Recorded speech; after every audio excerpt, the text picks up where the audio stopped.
ምክንያት ስላለኝ ነው የምዘምርልሽ፣ ምክንያት ስላለኝ ነው ቅኔን ምቀኝልሽ። አሁንም ይብዛልኝ ፍቅርሽ፣ አሁንም ይብዛልኝ ፍቅርሽ፣ ከዚህ በላይ እናመሰግንሽ። የተጨመረልኝ አገልግሎት እድሜ ነው። እኔ ማገልገል ፈልጋለሁ።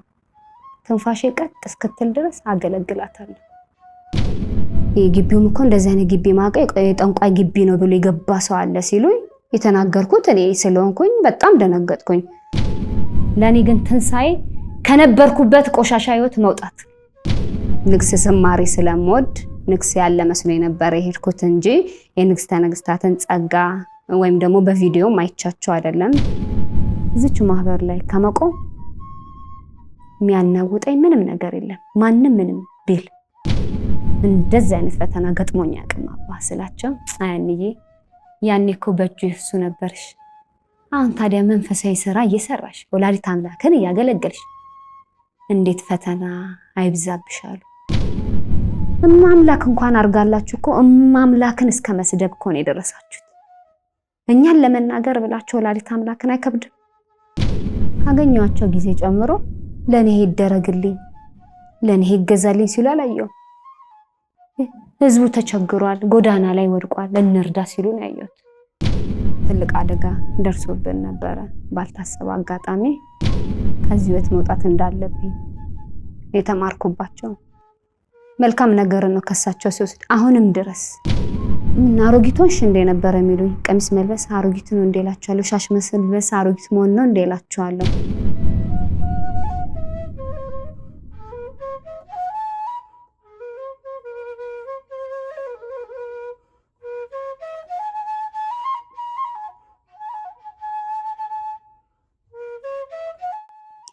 በስመ አብ ወወልድ ወመንፈስ ቅዱስ አሐዱ አምላክ። በስመ አብ ወወልድ ወመንፈስ ቅዱስ አሐዱ አምላክ። በስመ አብ ወወልድ ወመንፈስ ቅዱስ አሐዱ አምላክ። ሰላም እግዚአብሔር ከሁላችን ጋር ይሁን። ስሜ ወለታና ርብቃ ይባላል። የመጣሁት ከመድኃኔዓለምና ከቅድስት ድንግል ማርያም ማህበር ዘኢትዮጵያ ማህበር ነው። ወደዚህ ማህበር ከመምጣቴ በፊት የተለያዩ ስራዎችን እሰራ ነበረ። በጦር ኃይሎች ሆስፒታል እንዲሁም መርካቶ ላይ በንግድ ተሰማርቼ ነበረ። የግልም ደግሞ የራሴን ምግብ ቤት ነበር የምሰራው። እዛ በምሰራ ሰዓት የተለያየም ደግሞ የምወዳቸው ስራዎች ነበሩ። በግል ህይወቴ ላይ ውዝዋዜ እንዲሁም ደግሞ በሞዴሊስት ህይወት እሰራ ነበረ። ሞዴሊስት በምሰልጥን ዛት መሐመድ ሚፍታ አሰልጣኝ ነበረ። አያት ደምሴ ደግሞ ስፖንሰራችን ነበረች። የአልባሳት ስፖንሰር ነበሩ። ከነሱ ጋር ነበሩ ሌንም አድርገው። ይሄም ሆኖ ግን ዝማሬም በወድ እነዚህን በፊልም ስራው በውዝዋዜው ስራ አልቀርም ነበረ። አማኑኤል ሰንበት ተማሪ ነበርኩኝ።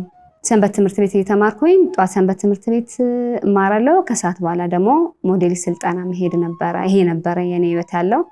በአጋጣሚ ወደዚህ ወደ መስቀለ ጊዜ እንድንሄድ ከምግብ ቤት አንድ አካባቢ ያለን ሰዎች 10 እንሆናለን። ወደዛ ስንሄድ ወደ መስቀለ ጊዜ ወሰዱኝ። ያው ንግስ ዝማሬ ስለምወድ ንግስ ያለ መስሎኝ ነበር የሄድኩት እንጂ የንግስተ ነገስታትን ጸጋ ወይም ደግሞ በቪዲዮ ማይቻቸው አይደለም። ታምርም ያየሁት አልነበረም። በሰዓቱ ለመዘመር ነበር የሄድኩት። መስቀለ ጊዜ አካባቢ ደረስን። ቅርብም ነበረ ለኛ ሰፈር፣ ቶሎ ነው የደረስነው። ቀጥታ እዛ ሰፈሩ ላይ እንደደረስን ጉልላት ነበር ነው ስጠብቅ የነበረው ቤተክርስቲያን ብለው ስላሉኝ፣ ሳይ ጉልላት የለም። የመስቀለ ጊዜ ላይ ቆመን እንግባ ስላቸው አይ ቆይ ትንሽ በሩ ይከፈት ቤተክርስቲያን አይደል እንዳልኳቸው፣ አይ ቆይ ትንሽ ታገሺ ነበር ሲሉኝ የነበሩት አብረው። እኔ ጉልላት ነበር። ጉልላት የሌለበት ቦታ እኮ የአምልኮ ቦታ የጠንቋይ ቦታ ነው እኔ ማቀው ብዬ ነበረ በሰዓቱ። አሁን ላይ በጣም ነው በእነዚህ ነገሮች የቦታውን ክብር ሳይ ማዝነውና ምጸጸተው ካየሁኝ በኋላ መጥፎ ንግግር ነበር ተናግሬ የመጣሁት። ከዛን ሰዓቱም ደረሰ፣ በሩም ተከፈተና ወደ መስቀለ ጊዜ ውስጥ ገዳም ገባን።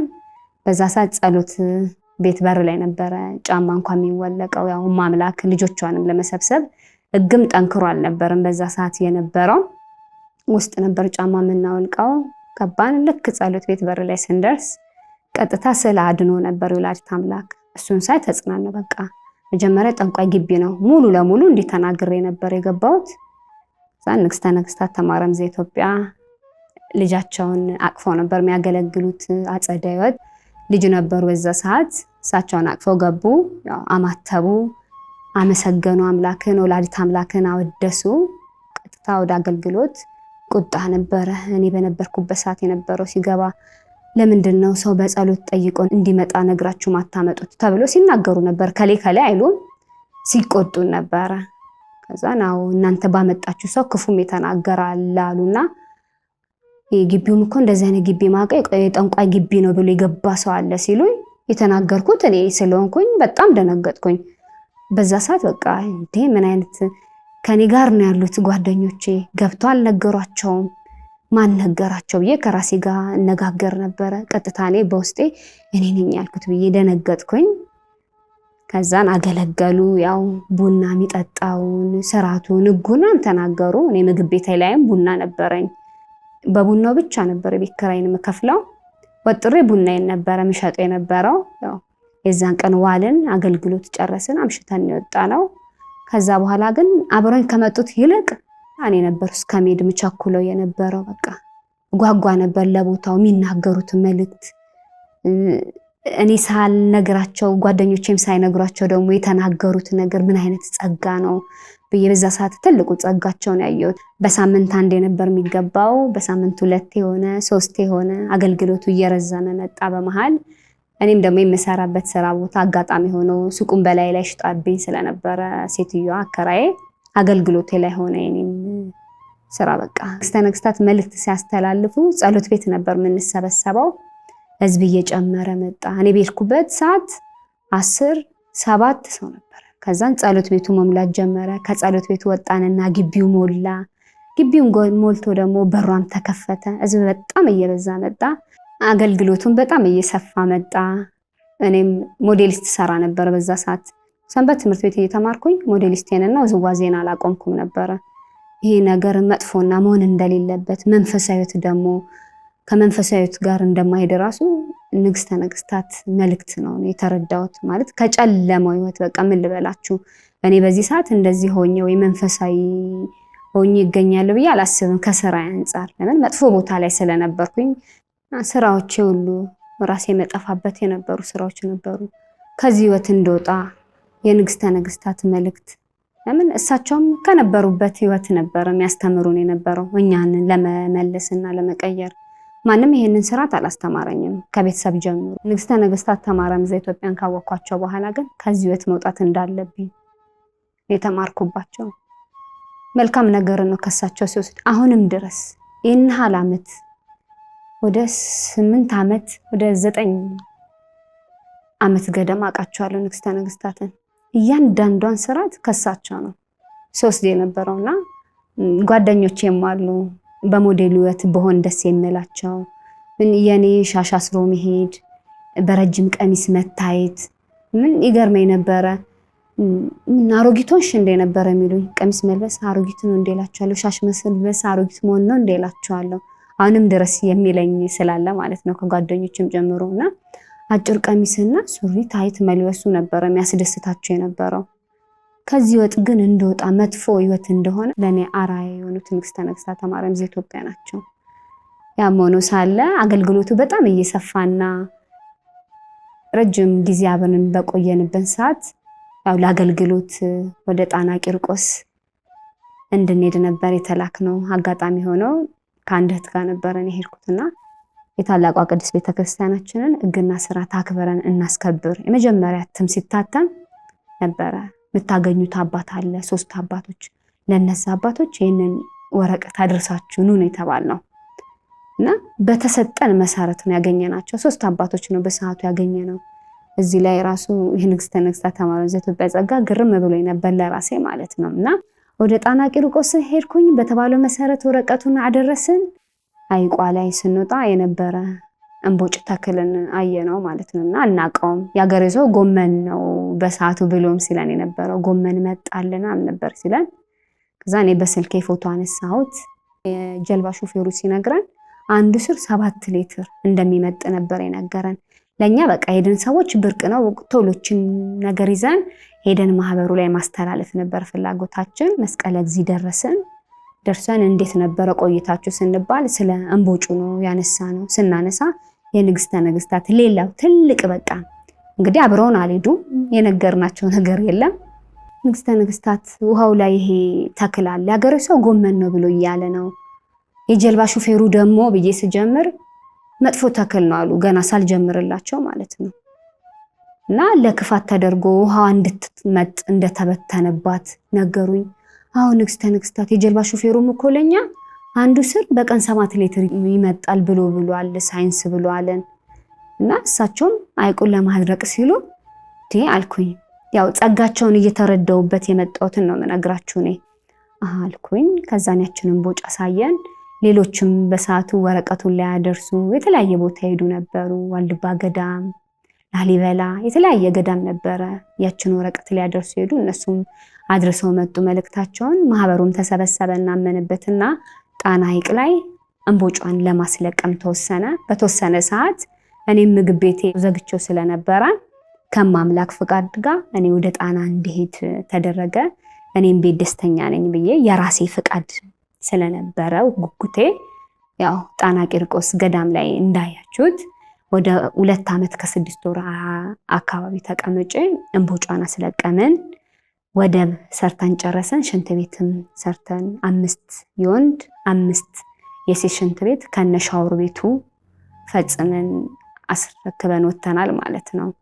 ያው ገዳሟ ላይ በጣም ብዙ ፈተናዎች ነበሩ እና በዚህ አጋጣሚ ጣና ቂርቆስ ላይ ንስሐ አባት ይዤ ነበረ። እኔ ያው ያስፈልገኝ ስለነበረ በጣና ቂርቆስ ቆይታዬ 2 ዓመት ከ6 ወር አገልግሎት ቢኖረኝም በመሃል ግን ቤተሰብ ጋር ማሳለፍ የነበሩብኝ ቀናቶች አሉ። 2 ታላቅ እህቶች አሉኝ፣ 2 ታናሽ አለኝ። አንዷ ሴት ናት፣ ወንድ ነው ታናሽ እህቶቼ። እኔ የመሃል ልጅ ነኝና ብዙ ጊዜ ኃላፊነትን መውሰድ እወዳለሁ። ማለት ለምን እንደሆነ አላቅም፣ ተፈጥሮ የሚሆን አላቅም። ቤት ላይ መስተካከል ያለባቸው ነገር፣ እናቴን መርዳት ያለብኝ ነገር፣ አባቴም አብሮኝ ስለሌለ ይከፋናልና እንዴት ነው ሰርተን መቀየር የምንችለው የሚለው ነገር ነው ወደ ሞዴሉም ከቶኝ የነበረውና ትልቅ ኃላፊነት እኔ ጋር ነበረ። 2ቱም ታላቅ እህቶቼ ስደት ላይ ነበሩ። ያው በተለይ ታላቅ እህቴ በጣም መስዋዕትነትን የከፈለች ናት። ትምህርቱላ 5 ላይ 4 ላይ ነው አቋርጣ እሷ ወደ ስደት ሄደችው። ምክንያቱም እኛን ለማሳደግ ስትል ሁላችንም ትንንሽ ልጆች ነን። እሷ ደግሞ ተለቅም ስለምትል ቤቱ ታላቅ ኑሮን ለማሸነፍ ብላ ስደት ሄደው ነበር 2 እህቶቼ። ኃላፊነትን በጣም ነበር የምትወስደው። በነገራችን ላይ በዚህ አጋጣሚ ሳልገልጽ ማላልፈው ነገር ቢኖር ቤተሰቤ ለኔ ብሎ ዋጋ ይከፈለ። በተለይ ታላቅ እህቴ ፀሐይ ከበፊትም ጀምሮ ስለኛ ብላ ስደት ሀገር ተንከራታ ያሳደገችኝ እህቴ በጣም ነው የምወዱት፣ በጣም ነው ማከብሩት። ሙሉ ቤተሰቤ በጣም ነው የምወዳችሁ። እኔ ያለሁበት መስመር ሳትቃወሙኝ እስከዛሬ አብራችሁኝ ቆማችሁ በክብር ከማህበሩ ጋር እልል ብላችሁ ሩቷን ለሆነ ሰው ድራችሁኝ በፍቅር ነው የተለያየ ነው። ቤተሰቦቼ ጠቅላላ እወዳችኋለሁ፣ ኑሩልኝ። እግዚአብሔር ረጅም እድሜ ይስጣችሁ፣ የሚገባችሁ ነው። እኔ ባህልን ለማክበር ወደ ቤተሰብ ስመጣ እኔን ተክቶ ይሰሩ የነበሩ ወንድሞች ስለነበሩ ልዑል ክንፈ ገብርኤል፣ እኔ እንዲሁም ደግሞ ሌሎችም ወንድሞች አብረውን ጉዞ እናደርግ ብለን ነሐሴ 22 ላይ ነው በባህር ሐሳብ አስታውሰዋለሁ። እኔ በዓላትን አክብሬ ከቤተሰብ ጋር ስለነበሩ ወደ ጣና ቂርቆስ ድጋሚ የሚመለሰው የቀሩ ወንድሞች ስለነበሩ ለነሱም የሚሆን ምግብ አዘጋጅተን ጉዟችንን ጀመረን። 5 ነን። ያው ደብረ ሊባኖስ አካባቢ ስንደርስ አስታውሳለሁ ገዳሟን ተሳልመን ነበረ። መኪናውን አቁመን ተነስተን ሄድ ነው። ከዛ በኋላ ያው እንደሰማችሁት ትልቅ አደጋ ደርሶብን ነበረ ባልታሰበ አጋጣሚ። ደንበጫ አካባቢ ላይ ስንደርስ የምንሄድበት መኪና ተገለበጠና ያው ልዑል ክንፈ ገብርኤልም በዛ ነው ህይወታቸው ያለፈው። እኛም ደግሞ ያው እኔም ለረጅም ጊዜ ቢያንስ ወር ከምናምን 2 ወር ራሴን አላቅም ነበረ እና የልዑል ክንፈ ገብርኤልን ሞት ራሱ አሁን ድረስ እኔ አሉ ብዬ ነው የምለው። ምክንያቱም ቆሜ አልቅሼ ስላልቀበርኳቸው በጣም ነው እየከፋኝ ያለው ማለት ነው። ባይኔ ያየሁት ነገር ስላልነበረ ሲቀበሩም አላየውም እና በጣም ነበረ የእሳቸውን ሞት ሳስብ የሚከፋኝ። በጣም ከባድ አደጋ ነበረ። ወዲያው በሆስፒታል እዛው ደብረ ማርቆስ ሆስፒታል ነበር ቅርብ ስለነበረ ያደጋው ቦታ ወደ ደብረ ማርቆስ ሆስፒታል ነበር ያስገቡን በሰዓቱ። ያው ከነቃው በኋላ እኔ በጣም ጠይቅ ነበር ምክንያቱም ራሴን ለተወሰነ ጊዜ አላቅም ነበር። ስነቃ ደግሞ ምን ነበር የተፈጠረው ብዬ ጠየቅኩኝ። ያው አደጋ እንደነበር ተነገረኝ በሰዓቱ። በጣም ነበር የሚከፋኝ በልዑል ክንፈ ገብርኤል ሞት። ምክንያቱም እኛ ኃጢአተኞቹ ስንት ነገር ስናደርግ የነበረን ሰዎች ማለፍ ሲጠበቅብን የልዑል ክንፈ ገብርኤል ሞት በእኛ መቀየሩ በጣም ነው የሚገርመኝ። ምክንያቱም እኔ አሁን ላይ እላለሁ እኛ ብንሞት ኖሮ ማን ያስቀመጣቸው ነበር ንግስተ ነገስታትን እላለሁ። ምክንያቱም ፈጣሪ ደግሞ ይሄንን ያውቃል። ስለዚህ ሁሉም የኛንም ኃጢአት የኛንም መከራ ሁሉ በልዑል ክንፈ ገብርኤል ያለፈልን ነው የምለው። እኔ መሞት የሌለባቸው አባቴ ናቸው ያጣዋቸው። ያም ሆኖ ትልቅ ፈተና ባለንበት ሰዓት ብዙ ተብሏል። እኔ አሁን ላይ ቆሜ እኔ እንዴት መስክሬ ሰው ማመን እንዳለበት አላቅም። ምክንያቱም አደጋው ላይ የነበርኩት እኔና እኔ ነኝ፣ ማንም ሰው አልነበረ። በደረሰብን አደጋ ምን ያህል ጉዳት ላይ እንደነበርኩኝ ራሴ ነኝ የማውቀው። የንግስተ ነገስታትን ስም እስከ ማጥፋት ድረስ እሳቸው ናቸው የገደሉት። ያላየነው መከራ የለንም። ታመን ፖሊስ ጣቢያ ለፖሊስ ጣቢያ ስንንከራተት ነበር። እኛ ራሳችን ቃል ስጡ ምን ስጡ ተጎጂዎቹ እኛ ሆነን። እኔ አሁን ላይ ይገርመኛል። አብረን የበላን አብረን የጠጣን አብረን ብዙ አገልግሎት ያገለገልን ሰዎች ወተን የምንክድና የምንዋሽ ሰዎች አለን። በእኔ አደጋ ተጠያቂ እናንተ ናችሁ ብዬውላ ለማለት እንድደርስ ነው እያደረጋችሁኝ ያላችሁት። ይሄን አለ። ምክንያቱም የክፋት ጥጌ ሰው ልጅ እንዴት እውነትን አይቶ ስለኛ አደጋ አይታችሁ የምትክዱ አላችሁ፣ አብራችሁን ያላችሁ እና የዚህ አደጋ መድረስ እነሱ ናቸው እስክል ድረስ እያደረጋችሁን ነው ያላችሁት። እኔ በበኩሌ እንደዛ ነው የምለው። ምክንያቱም ወታችሁ እየዋሻችሁ ነው። የተደረገላችሁን እውነት ክዳችሁ በሐሰት ቆማችሁ። እኔ ያየሁት እውነት ነው። ለምንድን ነው ከዚህ ማህበር ምርቀው? እስከ መጨረሻ ድረስ ከዚህ ማህበር አርቀ የተጨመረልኝ አገልግሎት እድሜ ነው። እኔ ማገልገል ፈልጋለሁ። ትንፋሼ ቀጥ እስክትል ድረስ አገለግላታለሁ። ንግስተ ነገስታት ዘኢትዮጵያ የተናገሩትም ብዙ መልእክቶች የተፈጸሙ ያሉ ነገሮችም አሉ። ባይፈጸሙ እንኳን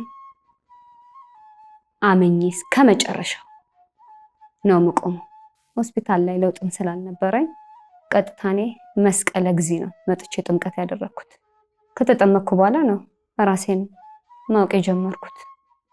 የለየውኝ ትልቅ አደጋ ስለነበር አስታውሳለሁ። 2009 ላይ ጸበል ፈልቆ ነበርና ያንን ጸበል አባቶች እንዲያዩልን ወደ ቤተ ክህነት እንሄድ ነበረ እና ሚልኪያስ ማምላክ ሚልኪያስ ብላ የሰየመቻቸው ወንድም አሉና ሲመጡ ከኛ ጋር የመጡት ሙስሊም ነበሩ እና መስቀለ ጊዜ ከመጡ በኋላ ነው ያለውን እውነታ ሲያዩ ክርስትና በጎላ ሚካኤል ያደረጉት እና ከኛ ጋር ረጅም ጊዜ ተጉዘዋልና በቤተ ክህነት ከሳቸው ጋር ነበረ የሚሄደው።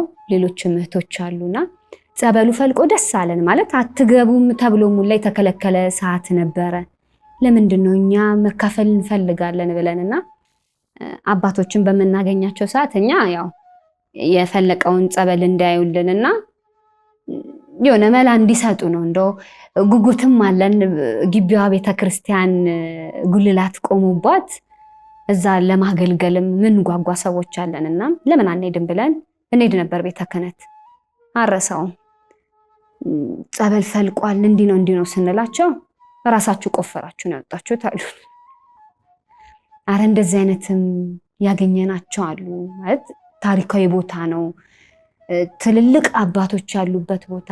የአካባቢውም ደግሞ ሲናገር ደግሞ ምሰማው ነገር አለ። ጸበሉ ከመፍለቁ በፊት ጸበል ያለበት አካባቢ እንደነበር የሚመጡ አንዳንድ ሰዎች ይናገሩ ነበርና በቃ ደስ አለን እኛ። ስለዚህ ይሄ ቦታ ይከበርልናል፣ እዛ በቃ በስርዓቱ እንሰባሰባለን የሚል ነገር ስለነበረን በየጊዜው ነበር ቤተ ክህነት የምንሄደው። ከምንሄደው አንዷ እኔ ነበርኩኝ ረጅም ጊዜ ቤተ ክህነት የምሄደውና 4 ኪሎ ዋናው ቤተ ክህነት በጣም እንመላለስ ነበር በየጊዜው ሰለቸን ሳንል። ለምን ቦታዋ ላይ እኛ ያየናት እውነት አለች።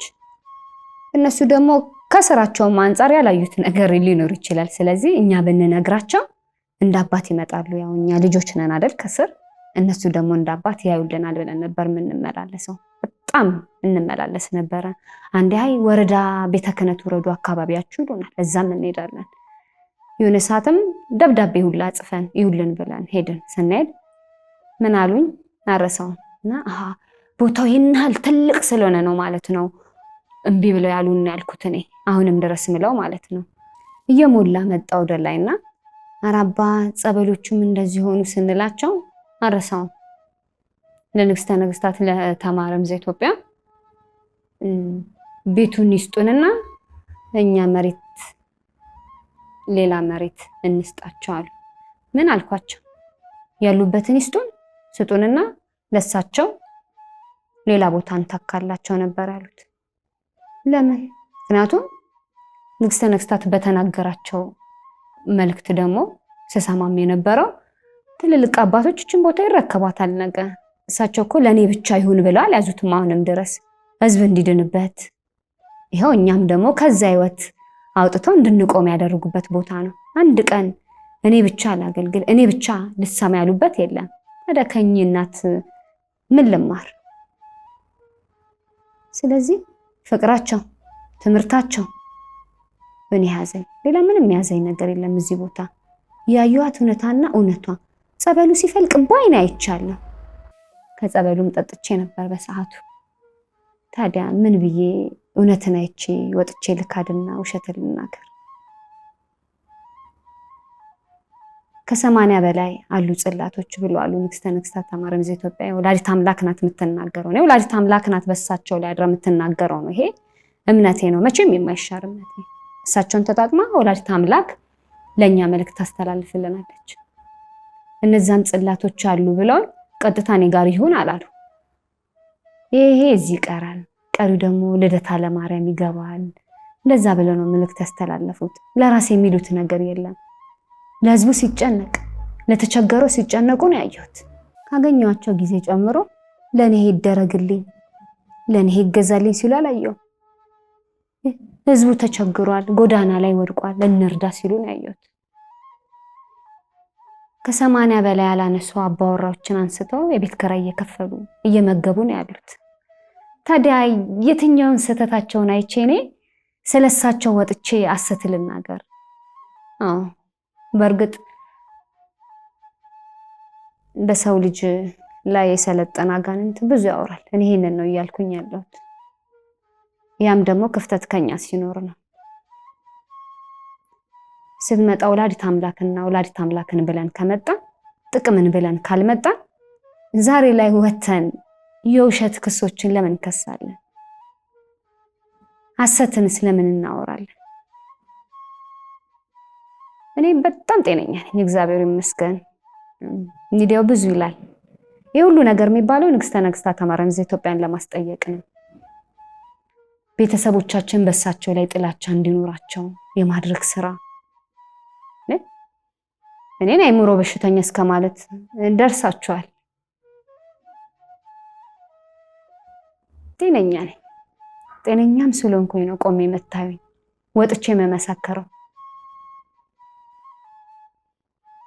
ይህንን ነገር ስናገር ወታችሁ ዛሬ በሐሰት ለምትናገሩን እኛን ለምትሰድቡን ሰዎች አይደለም።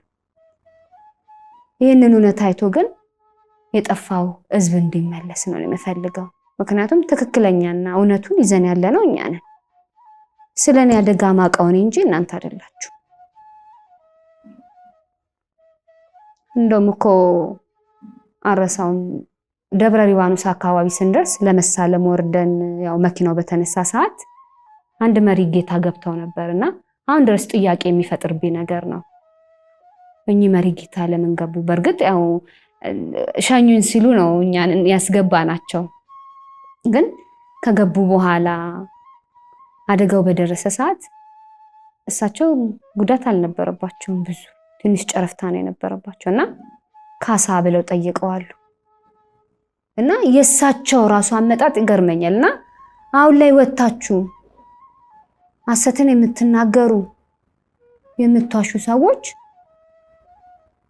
እናንተን እንድጠረጥር እያደረገኝ ነው የኛ አደጋ ያለው።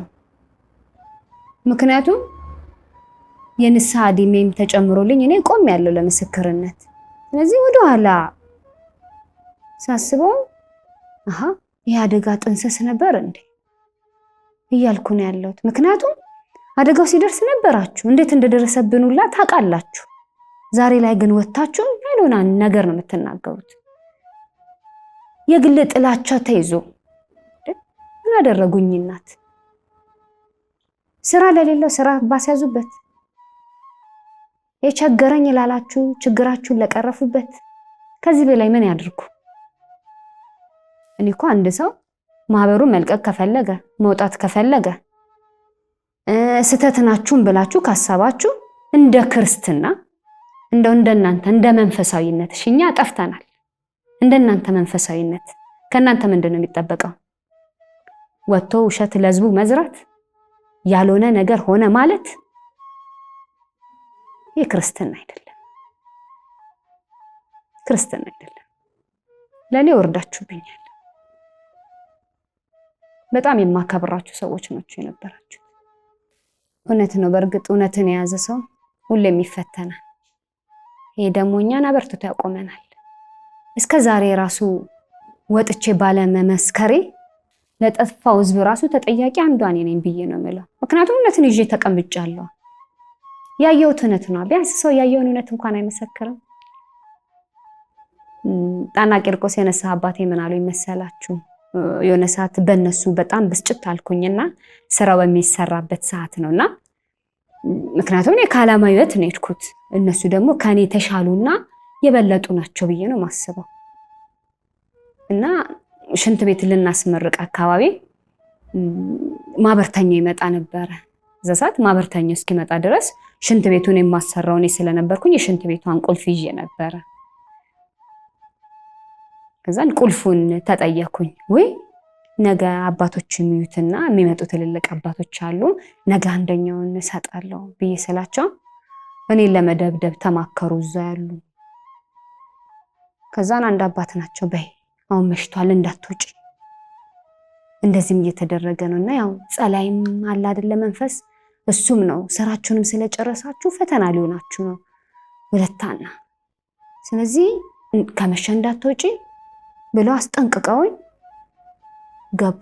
እሺ ግን ከፋኝ፣ እኔ አልቻልኩም ማለት በቃ አለቀስኩኝ። ለምን ካደጋው ገና መመለሴ ነው። በቃ ካደጋው ተመልሼ በቃ አገልግያታለሁ የነኝ ስራ ጨርሼ ነው መውጣው ብዬ አደጋው ከደረሰብኝ በኋላ ተመልሼ ነው ስራውን የጨረስኩት። እና ሊመረቅ አካባቢ በጣም ትልቅ ፈተናዎች ነበሩ። አለቀስኩኝ። በቃ ገብቼ ባህቴ ላይ መቀመጥበት አለ ሴቶች ገዳም አለቀስኩኝ። ከዛ ናንዬ ምን ሆንሻሉ? አባ አልኳቸው። ሞዴሊስት ስሰራ ውዝዋዜ ስሰራ ስጨፍር እንደዚህ አይነት ፈተና ገጥሞኝ ያቅም አባ ስላቸው፣ አያንዬ ያኔ እኮ በእጁ እሱ ነበርሽ፣ አሁን ታዲያ መንፈሳዊ ስራ እየሰራሽ ወላዲተ አምላክን እያገለገልሽ እንዴት ፈተና አይብዛብሻሉ? እቺ ንግግር ለኔ እስካሁኗ ሰዓት ብርታት ነኝ። አንድ ነገር ወጣችሁ በተናገራችን ቁጥር ሁለታና አባ ያሉሽን አትርሺ ነው የምለው። ምክንያቱም ትልቅ ትምህርት ስለሆነ። እውነት ነው። ያኔ ሞዴሉን በምሰራበት ሰዓት እንደዚህ አይነት ፈተና አልነበረም። ጓደኞቼ ወደውኝ፣ ጎረቤት ወደውኝ የምኖረው እርቃኔን በሚሄድበት ሰዓት። ዛሬ ላይ ግን ለምን ረጅም ቀሚስ ለበሽ ተብሎ እንደዚህ መሆን በራሱ ይገርመኝና፣ እውነትም ክርስትና እንዲህ ናት ማለት ነው። ትክክለኛ መንገዷን ስለያዝን ነው ፈተና የሚበዛብን ብዬ አሁን አባ ያሉትን ነገር አጠገቤ ላሉት እላለሁ። አባ እንዲህ ብለውኝ ነበረ። ስለዚህ አባ ባሉት መሰረት እንኳንኛ ንግስተ ነገስታትንም እንደሳው። ለምን ንግስተ ነገስታት ብዙ ተባሉ፣ ገደሉ ተባሉ፣ አረምን ያልተባሉት አለሳቸው። ያው በርትተው ግን ቆመዋሉ ከወላዲተ አምላክ ጋር ስለሆኑ። ስለዚህ እኛ ተሰደብን ብለን እንዲህ የምንሆንበት ምክንያት ለምንድን ነው? ምክንያቱም አባቶች ይላሉ ስድብ በሞላበት በበዛበት ጸጋችን እንደሚበዛ ነው እየታየኝ ያለሁት።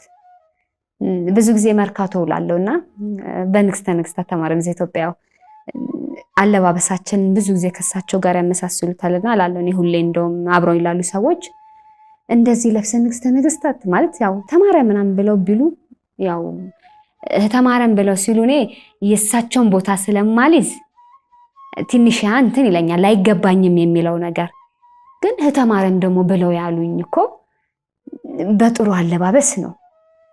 ስለዚህ ለምን አልኮራም ነው ማለት እና ነው ኮርቼ ነው መሄደው። እንደውም አረ የማህበሩን ህግና ስርዓቱን ላይ ተማሩልኝ አሉ እኔና አንዳንዴ አጿማት በሆነ ሰዓት ያው ጾም ሲሆን የራሳችንን መለመን ምን ፈልገውም ነገር ስለሚኖር በባዶ እግር የሚሄድበት ሰዓት ይበዛልና እኔ ብዙ ጊዜ እቃ ግዢ ላይ ስለሆነ ስራዬ መርካቶ እውላለሁ ሳልሄድበት አላድርምና በባዶ እግሬ ሲሆን ጾም ገባ ይሉኛል። እናስረዳለን ለምን ህዝብ እንዳይጠፋ ለምንድን ነው ብሎ ቀርቦ ለጠየቀን ይሄ እንደዚህ ስለሆነ ነው። በባዶ እግሬ ነው የሚሄደው ንግስተ ነገስታት አስገድደውኝ አይደለም ስለፈለኩኝ የሰራሁትን ብዙ ኃጢአት ስላለብኝ ያም ኃጢአት እንዲቀረፍልኝ ስለምፈልግ ብዙ አጥፍቼ ነው የመጣሁት። ያንን እንኳን እኮ አድርጌ እዚህ ጋር የተቀበለችኝ ማምላክ ናት። እንዴት ነው ታዲያ እሷ ያደረገችልኝ ነገር መካድና ሐሰት ማውራት የሚችለው? ይህንን እኮ ለምንናገር ፍርድ አለ አንድ ቀን አይቀርም። ለሁላችንም ፍርድ ጊዜውን ጠብቆ ይመጣል። ምክንያቱም ተደርጎልን ነው የካድነው እና ወጣችሁ በሐሰት የማህበሩን ስም የምትናገሩ ስለ ንግስተ ነገስታት ማርያም ዘኢትዮጵያ ሐሰትን ስለምትዘሩ አንድ ቀን ፍርድ አለ። እግዚአብሔር ይፈርዳል። ለሁላችንም ጊዜ ሰጠናል እንድንማር ስለሚፈልግ እግዚአብሔርን ትዕግስት እንደማይታችሁ ቢያንስ እናንተ እንኳን አትመለሱ። ሌላው በቀር ራሳችሁን ችላችሁ አትቀመጡ።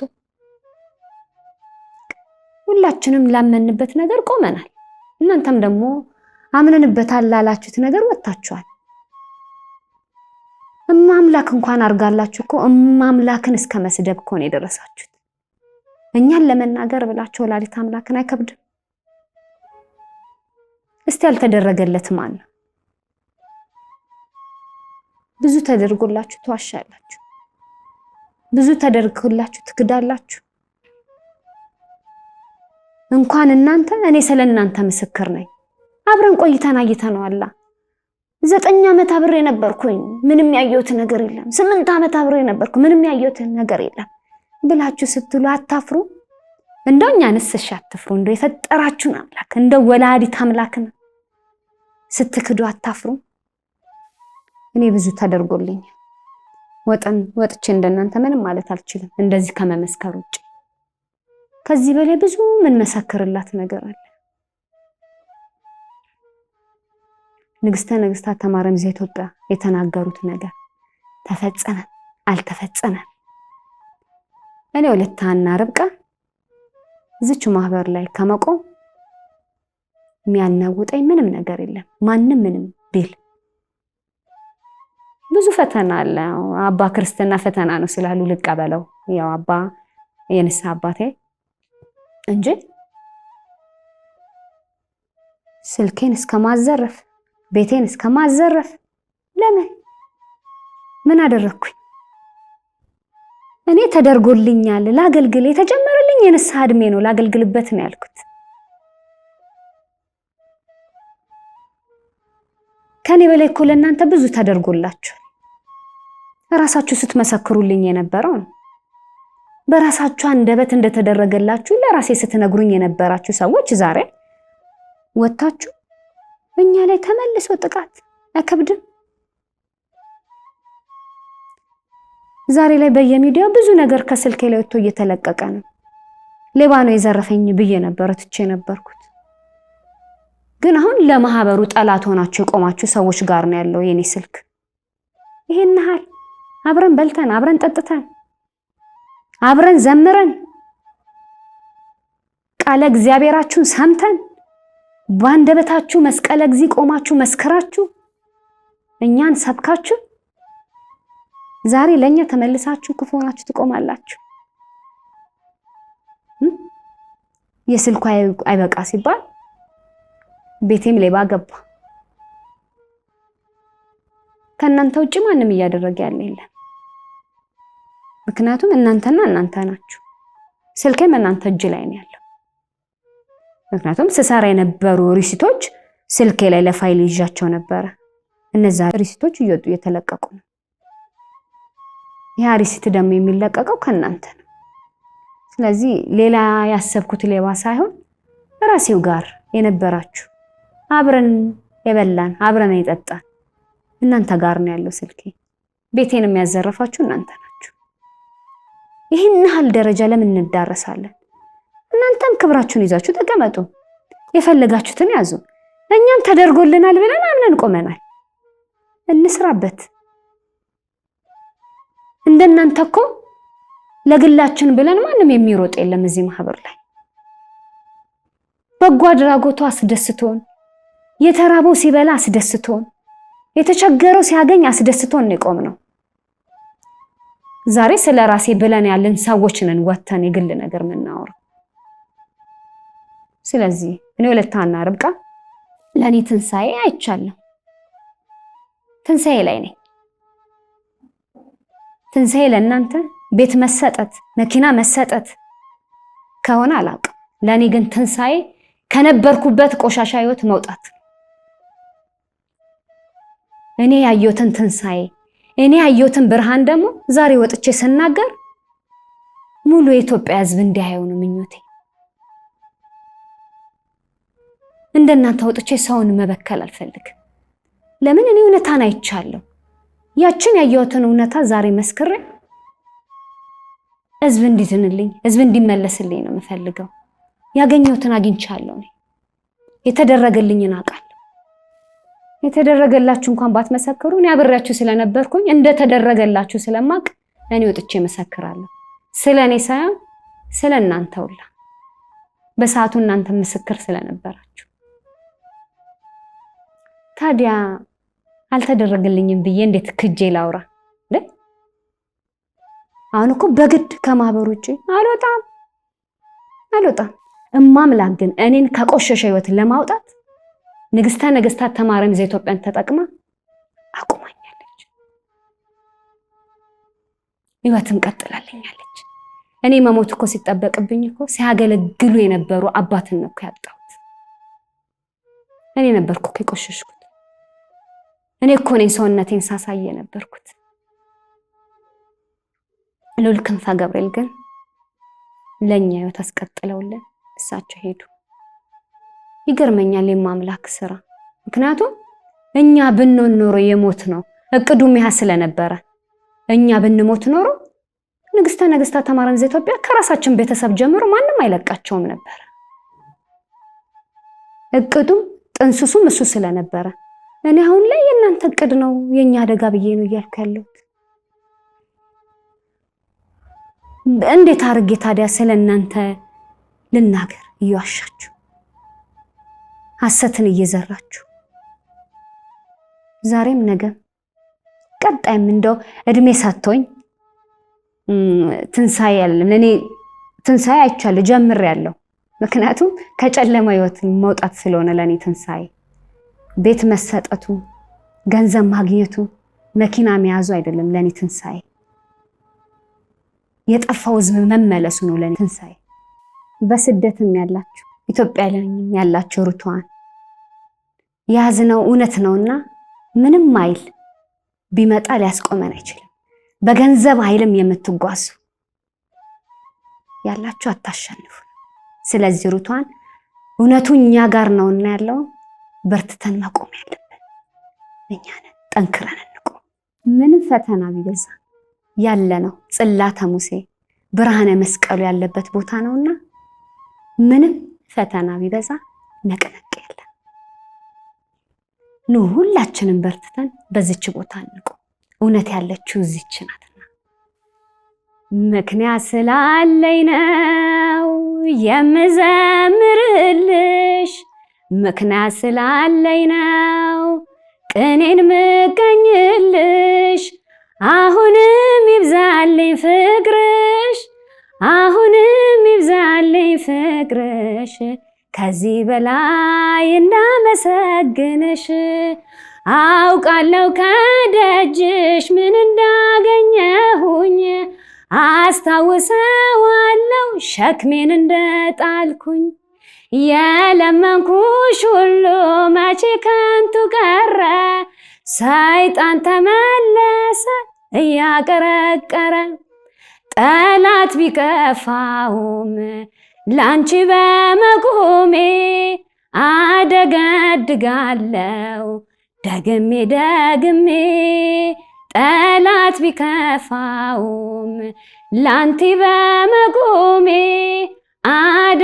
አደገድጋለሁ ደግሜ ደግሜ። ወስብሐት ለእግዚአብሔር ወወላዲቱ ድንግል ወለመስቀሉ ክቡር። ይቆየን ይምሃረነ ወይሳነነ በርትዕ ተዋሕዶ ሃይማኖት ለዘላለሙ እስከ ፍጻሜው ያጽንሐነ።